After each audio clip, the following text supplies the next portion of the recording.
নতুন বউকে কোলে করে না আনলে কি হয়? আমাদের সমাজে অনেক কথা আছে, যখন কেউ বিয়ে করে তখন নতুন বউকে কোলে করে আনতে হয়। এবং এই কোলে করে কে আনবে? সে হচ্ছে দুলাভাই।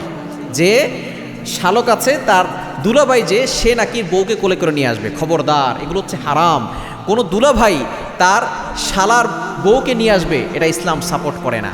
সে নিজে হয়তো হেঁটে হেঁটে আসবে, এবং কোলে করে না আনলে সেই স্ত্রীর কপালে দুঃখ থাকে, স্ত্রীর জীবনে শান্তি থাকে না, এবং স্ত্রীর সমাজের ভিতরে মুখ দেখাতে পারবে না। এই ধরনের অনেক কথা আমাদের সমাজের ভিতরে আছে। এগুলো হচ্ছে কুসংস্কার। এখান থেকে আমাদেরকে দূরে সরে আসতে হবে। ইসলাম যেটাকে সাপোর্ট করে না সেই বিষয়ে অবশ্যই আমরা সতর্ক থাকবো। এগুলো হচ্ছে হিন্দুয়ানি কৃষ্টি কালচার। আমরা অনেক সময় এগুলোকে ফলো করে থাকি, যে ঘরে বউকে কোলে করে নিয়ে আসতে হবে। কেন? তার হাত পাখি সব নষ্ট হয়ে গেছে, সে পা দিয়ে হেঁটে আসবে। এটাই হচ্ছে ইসলামের বিধান। অনেক সময় আমরা দেখা যাচ্ছে ঘরের ভিতরে এসে আমরা অনেক হিন্দুদের কিছু কৃষ্টি কালচার আমরা অনেক সময় ফলো করে থাকি। এগুলো থেকে আমাদেরকে দূরে সরে আসতে হবে। ইসলাম কুসংস্কার সাপোর্ট করে না।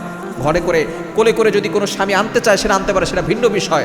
তবে কোলে করে না আনলে এই ক্ষতি হবে, সেই ক্ষতি হবে, সংসারে কোনো বরকত থাকবে না, সংসারে অভাব লেগেই থাকবে, সংসারে কোনো সুখ থাকবে না।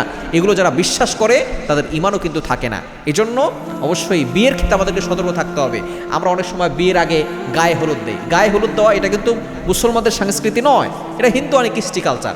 আমরা দেখা যাচ্ছে বিয়েতে গায়ে হলুদ ব্যবহার করে থাকি। গান বাজনা, ঢোল তবলা, নারী পুরুষ একাকার হয়ে যাওয়া। মনে রাখবেন, যার জীবনের শুরুটাই হারাম দিয়ে শুরু হয় তার জীবনে কিন্তু সুখ শান্তি থাকে না। এজন্য হারাম দিয়ে আপনি শুরু করবেন না।